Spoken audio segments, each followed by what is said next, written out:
하나님의 말씀은 베드로전서 1장 23절 말씀입니다. 너희가 거듭난 것이 썩어질 씨로 된 것이 아니요 썩지 아니할 씨로 된 것이니 하나님이 살아있고 항상 있는 말씀으로 되었느니라. 아멘. 우리 말씀 묵상하기 전에 다시 한번 기도하시겠습니다. 하나님 아버지 감사합니다. 은혜로 저희들을 불러주셔서 하나님 앞에 나오게 하시고 하나님의 은혜, 하나님의 사랑 기억하며 찬송으로 우리 하나님께 감사와 영광을 돌려보낼 수 있는 은총의 기회를 주신 것을 감사드립니다. 이 시간은 저희들이 하나님의 말씀을 묵상하고자 하오니 주 성령께서 저희들의 마음 가운데 말씀을 가르쳐 주시고 깨닫게 하여 주시고 그 말씀으로 저희들에게 믿음 심어주시고 생명 얻게 하여 주시옵소서. 저희들이 영혼을 구원하는 하나님의 말씀, 구원의 말씀, 생명의 말씀을 이 시간 저희들에게 베풀어 주시기를 바라옵고 예수님의 이름으로 기도하옵나이다. 아멘. 할렐루야. 서로에게 평강이 복을 기원하는 마음으로 샬롬 인사 나누시기 바랍니다. 샬롬. 샬롬. 수예배 잘 나오셨습니다. 오늘 말씀 제목이 무엇이었습니까? 무엇으로 거듭나는가? 무엇으로 거듭나는가? 중요한 질문이죠. 무엇으로 거듭나는가? 거기에 대한 오늘 본문의 답변은 무엇입니까? 무엇으로 거듭난다고요? 하나님의 살아있고 항상 있는 말씀으로 거듭나는 것이다. 썩어질 씨로 거듭나는 것이 아니라 말씀으로 거듭나는 것이다. 그렇게 그 질문에 대한 답을 주시고 있습니다. 거듭난다. 어떤 뜻일까요? 우리가 어머니 모태에서 육체의 생명을 가지고 출생하였습니다. 근데 육체의 생명은 오래 가질 못해요. 7, 80년 갑니다. 어떤 사람은 그 생명의 수완이 좀 길어져서 90, 100에 이르게도 되지만 평균적으로 요즘 아무리 장수시대라고 해도 7, 80년. 그것도 보장된 건 아닙니다. 내가 언제 주님 만나 뵙게 될지 아무도 몰라요. 그 말은 우주적인 종말뿐만 아니라 개인적인 종말도 언제 내게 닥쳐올지 아무도 모른다는 거예요. 그래서 육체의 생명은 너무 짧습니다. 나의 존재를 이 세상에서 한 7, 80년 지탱해 주는 생명입니다.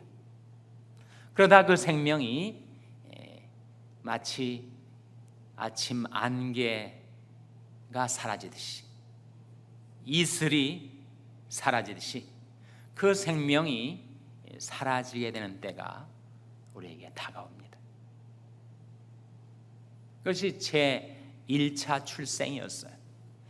근데 성경은 인간의 존재는 죽음으로써 모든 것이 다 끝나는가? 그렇지 않다. 사람에게는 거듭남의 길이 있다.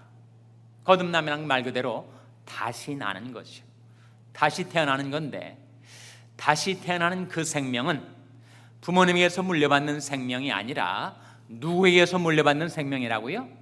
하나님에게서 물려받는 생명이다. 그래서 거듭난다는 말을 위에서 난다라고도 말을 합니다. 거듭남, 신생, 중생 다 같은 사건, 같은 영적인 실체를 두고 하는 말인데, 중생이라고 할 때 중자가 무슨 중자예요? 그 중자가 바로 거듭중자입니다. 거듭중자. 중생이라는 말은 거듭난다는 말이에요. 이 거듭남에 관해서 예수님이 한 사람과 아주 진지한 대화를 나누신 적이 있어요. 이스라엘의 선생, 관원, 정말 양심적인 종교인이었던 한 사람이 야음을 틈타 밤에 예수님을 만나러 왔어요. 사람들이 이목이 두려워서 은밀한 가운데 예수님을 찾아와서는 이 거듭남에 관한 말씀을 듣게 됩니다. 그 사람 이름이 뭐라고요? 그 사람 이름이 니고데모입니다. 니고데모와 예수님의 거듭남에 관한 대화가 어디에 나오죠? 성경에? 요한복음 3장에 나오죠. 니고데모에 얽힌 재미있는 이야기가 있어요. 어느 목사님이 설교를 하다가 예수님이 여리고성을 지나고 계실 때 그때 뽕나무에 니고데모가 앉아 있었습니다. 니고데모는 키가 작고 사람들이 많아서 뽕나무 위에 예수님을 보려고 올라갔었습니다. 그러니까 교인들이 웅성웅성 니고데모가 아닌데 누구였죠? 근데 삭개오 아니었습니까?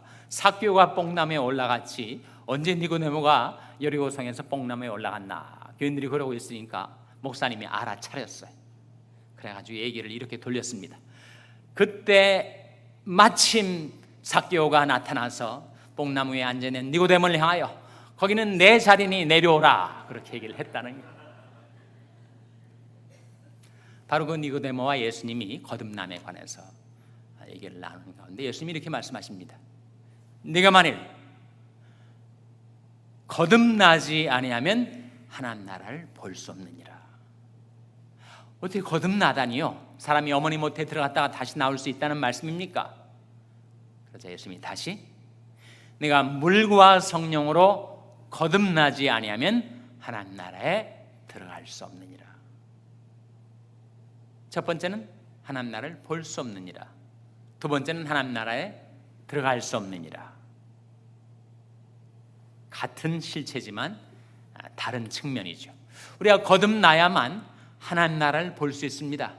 하나님이 이 세상 속에 어떻게 행하고 계신지, 하나님이 손의 움직임이 어떤 방향으로 진행되고 있는지, 하나님이 지금도 성령으로 이루고 계신 그 놀라운 하나님의 역사를 볼 수 있는 눈이, 생명이 없으면 눈도 없는 것이죠. 거듭나야만 볼 수 있다. 뿐만 아니라 거듭나야만, 그 생명을 가져야만 우리는 영원한 천국에 들어갈 수가 있는 거죠. 구원받으려면 거듭나야 한다. 무엇으로 거듭나야 한다고 말씀하셨다고요? 물과 성령으로. 요한복음의 문맥에서 물은 성령을 가리킬 때가 있고 말씀을 가리킬 때가 있습니다. 누구든지 목마르거든 내게로 와서 마시라. 나를 믿는 자는 성경의 이름같이 그 배에서 생수의 강이 흘러나리라 하시니, 이는 자기를 믿는 자의 받을 무엇을 가리켜 말씀하신 거라고요? 성령을 가리켜. 물은 성령을 가리키기도 하고 또 물은 말씀을 가리키기도 해요. 너희는 내가 일러준 말로 이미 깨끗하였으니, 사람이 손에 얼굴에 더러운 것이 묻으면 물로 씻어내지 않아요? 우리 영혼의 죄가, 더러운 죄가 묻으면 무엇으로 씻어내서 죄 씻음 받고 구원받게 되는가? 말씀으로. 그래서 요한복음 3장에 나온 예수님과 니고데모의 거듭남에 관한 대화 속에 내가 물과 성령으로 거듭나야 하리라 했을 때 그 물은 성령 혹은 말씀을 가리킵니다.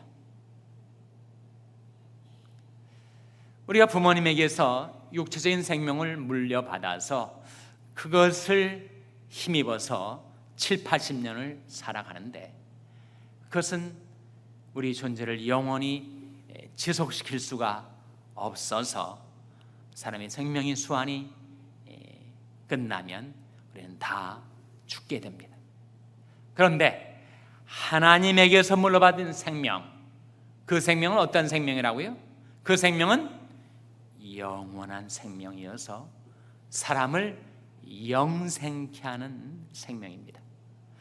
영원히 살아있게 만드는 생명이에요. 그 생명을 어디에 두셨다는 겁니까? 그 생명을 말씀 안에 두셨기 때문에 그 말씀을 받은 자는 말씀 안에 있는 생명을 받게 되는 것이다. 그것이 바로 거듭남입니다. 사람이 썩어질 씨로 거듭나는 것이 아니다. 썩어질 씨로 거듭나는 것은 결국은 썩어집니다. 부모에게 물려받은 육체적인 생명이 아무리 고귀하다 할지라도 그것은 썩어지게 되는 생명. 너희가 거듭난 것이 썩어질 씨로 된 것이 아니요 썩지 아니할 씨로 된 것이니 하나님의 살아있고 항상 있는 말씀으로 되었느니라. 예수님께서 요한복음 6장 63절 말씀에 살리는 것은 영이니 육은 무익하니라. 내가 너에게 이른 말이 영이요 생명이라. 하나님의 말씀이 영이요 생명입니다. 하나님 말씀에는 생명이 들어있어서 그 말씀을 영접하는 자, 그 말씀을 받아들인 자에게 생명이 주어지는 거예요.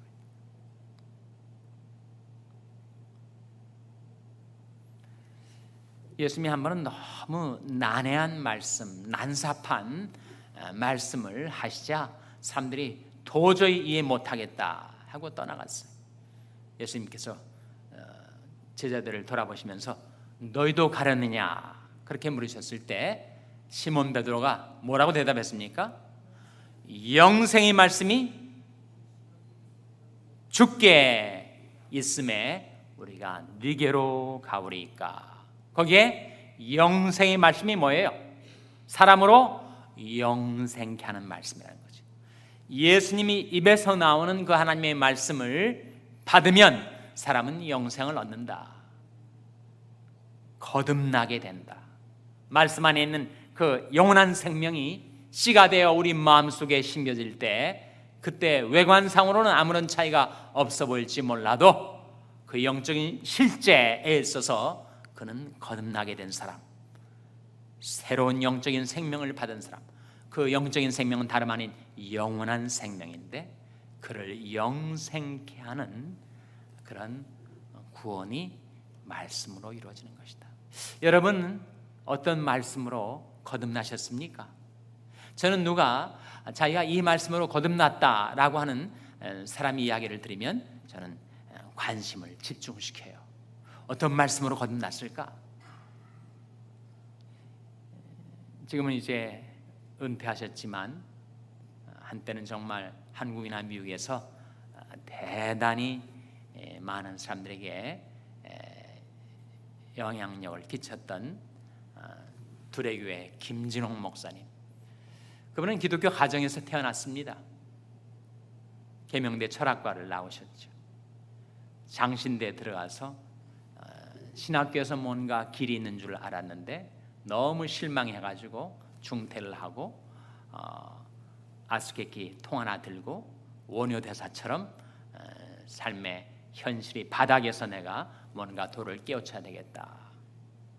그러면서 정말 나로 하여금 내가 살아야 하는 존재 이유와 어떻게 살아야 하는가 존재 방식을 가르쳐주는 사람이 있다면 내가 평생 그의 모습으로 살겠다. 그렇게 방황하며 헤매이던 기독교 가정 출신입니다. 그가 언제 거듭나게 되었는가? 종교 생활은 해왔어요. 외관상 착실한 크리스찬인 것처럼 보이진 모르지만 그의 영혼이 언제 거듭났는가? 그의 간증에 따르면 에베소 1장 7절 말씀을 깨달았을 때 한번 찾아보세요. 에베소 1장 7절 말씀. 에베소 1장 7절 말씀 우리 한번 찾아서 같이 읽겠습니다. 에베소 1장 7절 말씀은 신약성경 310면입니다. 신약성경 310면. 에베소 1장 7절 말씀 우리 한번 같이 읽겠습니다. 시작. 우리가 그리스도 안에서 그의 은혜의 풍성함을 따라 그의 피로 말미암아 구속 곧 죄 사함을 받았으니, 이 말씀 속에 그가 죄 사함의 진리를 깨달았어. 내가 이렇게 구원을 받게 되는 것이구나, 죄사함을 받게 되는 것이구나.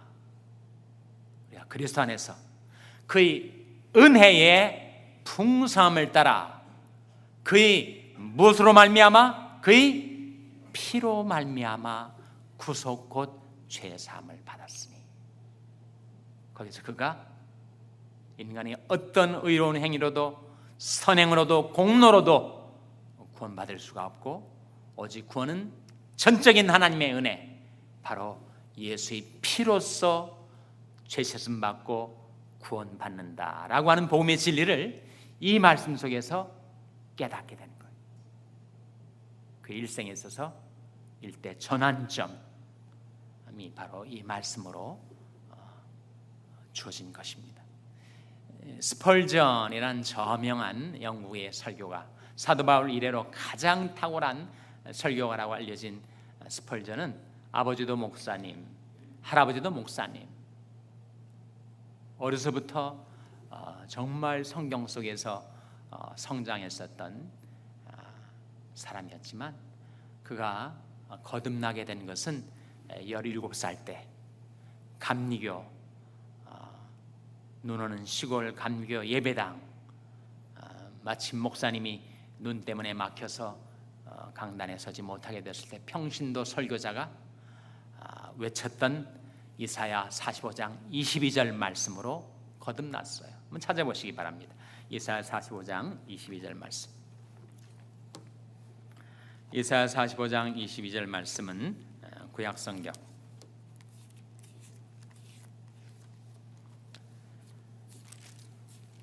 구약성경 1024면입니다. 구약성경 1024면. 이사야 45장 22절 말씀 같이 읽겠습니다. 다 찾으셨습니까? 이사야 45장 22절입니다. 같이 읽습니다. 시작. 땅끝의 모든 백성아 나를 앙망하라. 그리하면 구원을 얻으리라. 나는 하나님이라 다른 이가 없음이니라. 땅끝의 모든 백성아 나를 앙망하라. 그리하면 구원을 얻으리라. 이 말씀을 계속 외쳐대고 있는 그 평신도 설교자의 음성 속에 그가 거듭남의 진리를 깨닫게 되었는데, 그것은 인간이 구원받는 것은 인간이 어떤 의로운 행위로도 선행으로도 공로로도 구원할 수 없고, 다만 하나님을 앙망하기만 하면, 하나님을 바라보기만 하면 은혜로 구원받는 것이구나, 하나님이 구원해 주시는구나 깨닫게 되는 거예요. 그것이 그를 거듭나게 했던 말씀이었습니다. 한 사람이 예만 더 생각해 보면, 안희숙 여사 일제 신사참배 거부로 핍박을 받다가 일본 의사당에서 제국 의회 전 일본을 향하여 당신들이 회개하지 않고 800만 귀신을 계속 섬기면 유황불로 심판받을 것이다. 박관준 장로와 함께 일본에 심판의 메시지를 전한 이유로 평양 형무소 감옥에 갇혀서 죽을 고생하다가 미국에 와서 바로 이 LA에서 남편과 함께 목회를 하였던 이 안희숙 여사가 정말 목숨 걸고 그렇게 신사참배 거부를 하면서 신앙의 정절을 지킬 수 있게 했던, 그의 평생을 지탱해 해줬던 말씀, 그것은 요한복음 10장 28절 29절입니다. 한번 찾아보시기 바랍니다. 요한복음 10장 28절 29절. 요한복음 10장 28절 29절은 신약성경 163면입니다. 신약성경 163면. 요한복음 10장 28절 29절 말씀 같이 읽겠습니다. 시작. 내가 저에게 영생을 주노니 영원히 멸망치 아니할 터이요 또 저를 내 손에서 빼앗을 자가 없느니라. 저를 주신 내 아버지는 만유보다 크심에 아무도 아버지 손에서 빼앗을 수 없느니라. 여러분, 이 말씀 속에 영생을 얻는 길이 들어 있습니다. 사람이 무엇으로 거듭나는가? 썩어질 씨로 거듭나지 않습니다. 사람은 살아있고 항상 있는 말씀. 우리가 이 땅에 삶을 살다가 우리는 죽을 거예요. 우리 영혼은 하늘나라 가더라도 더 이상 이 세상의 우리 존재는 지속되지 않습니다. 그러나 우리가 이 세상을 떠나고 난 다음에도 하나님의 말씀은 여전히 남아있을 거예요. 그래서 우리 자녀들 세대에 그 말씀이 함께 있게 될 것입니다. 우리 자녀들이 또 자기 인생을 살다가 떠나가게 될 경우에도 하나님 말씀은 여전히 그 자녀들의 자녀들 세대에 살아남아 있어서 우리 자녀들이 삶을 인도해 줄 것입니다. 어떻게 할 수 있는가? 지금까지 지난 2000년의 세월에 수많은 세대들이 이 세상에 와서 살다가 떠나간 이후에도 여전히 오늘까지 우리들 세대까지 이 하나님의 말씀이 살아남아 있는 것 아닙니까? 살아있고 항상 있는 말씀. 제가 3가지 예만 들었습니다만 김진홍 목사를 거듭나게 했고, 그리고 스펄전 목사를 거듭나게 했고, 안희숙 여사를 거듭나게 했던 그 말씀들, 그 말씀 안에 생명이 있어서 그 말씀을 받은 자는 그 생명을 얻게 되는 것이다. 그것이 바로 거듭남의 진리입니다. 너희가 거듭난 것이 썩어질 씨로 된 것이 아니요 썩지 아니할 씨로 된 것이니 하나님이 살아있고 항상 있는 말씀으로 되었느니라. 시간 다시 우리에게 들려주신 구원의 말씀을 영접하시고 그 말씀을 여러분의 마음속 깊이 간직하셔서 그 말씀으로 거듭나게 되시기를 주님의 이름으로 축원합니다. 기도하시겠습니다. 하나님 아버지, 이 밤에 하나님 앞에 나온 저들에게 복음의 진리, 거듭남의 진리를 다시금 깨우쳐 주신 것을 감사드립니다. 저들이 어떠한 선행으로도 의로운 행위로도 공로로도 스스로를 구원할 수 없었을 때 하나님께서 영생을 말씀 안에 두시고 그 말씀을 영접한 자, 그 말씀을 믿은 자 안에 영생을 선물로 주시오니 하나님께 감사와 영광을 돌립니다. 이 밤에 다시금 저들에게 들려주신 하나님의 말씀을 저희 마음 문을 열고 영접하고 그 말씀을 받아들이오니 그 말씀 안에 있는 생명으로 말미암아 저희들이 거듭나게 하여 주시옵소서. 예수님의 이름으로 기도하옵나이다.